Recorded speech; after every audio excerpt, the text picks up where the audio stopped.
डमरू बजावे शिव भोला फागुन में। डमरू बजावे शिव भोला फागुन में। पूरब बजावे हो पश्चिम बजावे, पूरब बजावे हो पश्चिम बजावे, उत्तर बजावे हो दक्षिण बजावे। पूरब बजावे हो पश्चिम बजावे, उत्तर बजावे हो पश्चिम बजावे। अरे झूमेला चारों दिशा हो, अरे झूमेला चारों दिशा हो। अमर डमरू बजावे शिव भोला फागुन में। अरे डमरू बजावे शिव भोला फागुन में।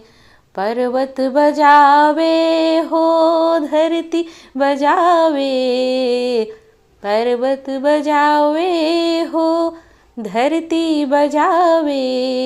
अरे धरती बजावे, अरे धरती अमर झूमेला हो, अरे धरती अंबर झूमेला हो।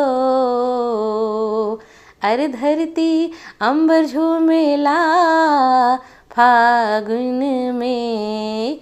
डमरू बजावे शिव भोला फागुन में। अरे डमरू बजावे शिव भोला फागुन में। बाग बजावे बगीचा बजावे, बाग बजावे बगीचा बजावे। अरे माली के मनवा झूमेला हो, अरे माली के मनवा झूमेला हो।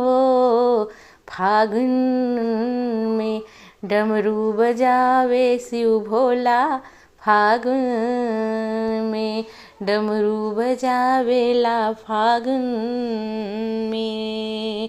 डमरू बजावे शिव भोला फागुन में। पूरब बजावे पश्चिम बजावे, उत्तर बजावे हो दक्षिण बजावे। अरे झूमेला चारों दिशा हो, अरे झूमेला चारों दिशा हो। अरे डमरू बजावे शिव भोला फागुन में। अरे डमरू बजावेला शिव भोला फागुन में। मन भी बजावे तन भी बजावे, मन में आवे मन में आवे। फागुन में फागुन में डमरू बजावे शिव भोला फागुन में। डमरू बजावे शिव भोला फागुन में। फागुन में फागुन